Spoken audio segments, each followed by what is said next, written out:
De Grotte. Donc, je donne la parole à Jean-Paul Fontaine.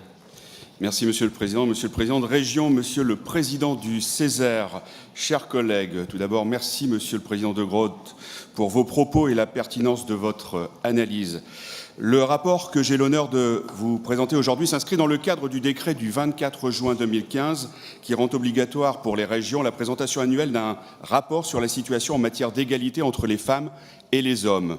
Pour rappel, dès 2016, la région Hauts-de-France, forte du volontarisme du président Bertrand, a été précurseur dans ce domaine en inscrivant la question de l'égalité femmes-hommes comme principe structurant de son action publique, tant dans nos ressources humaines que dans nos politiques territoriales.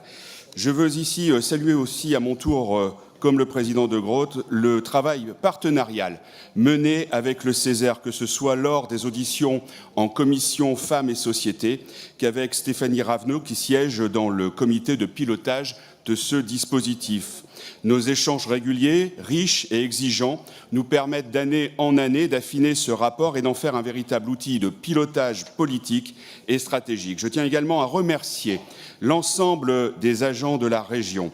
En effet, ce plan n'est pas seulement une série d'indicateurs ou d'orientations descendantes d'un comité de pilotage, c'est une véritable dynamique collective. Nous embarquons tout le monde dans la transversalité des services, dans la cohérence de nos politiques publiques, avec une seule boussole, mettre l'humain au cœur de nos actions et de nos préoccupations.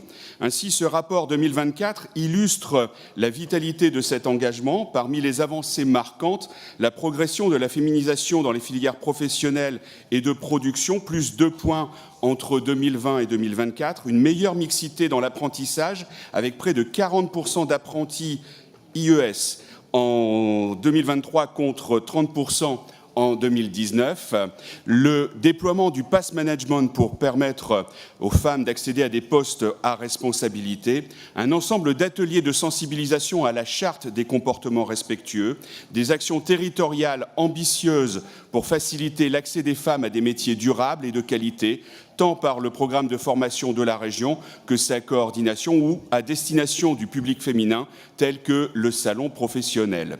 Des moyens pour faciliter l'accès des femmes au sport dans le programme Les ailes du sport, sans oublier des initiatives en faveur de terrain en faveur de la santé des femmes victimes de violences, la lutte contre les stéréotypes dans l'orientation ou les actions menées dans les territoires fragiles comme le bassin minier ou la Sambre Avesnois-Thiérache. Ces actions démontrent que notre région ne se contente pas d'affirmer des principes, elle agit concrètement.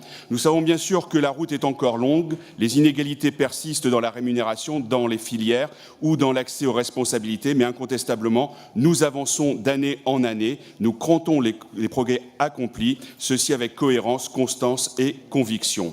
Voilà, c'est surtout une preuve que notre région a un marqueur d'exigence et de qualité auquel nous ne dérogeons pas. Monsieur le Président du Césaire, je vous remercie. Chers collègues également.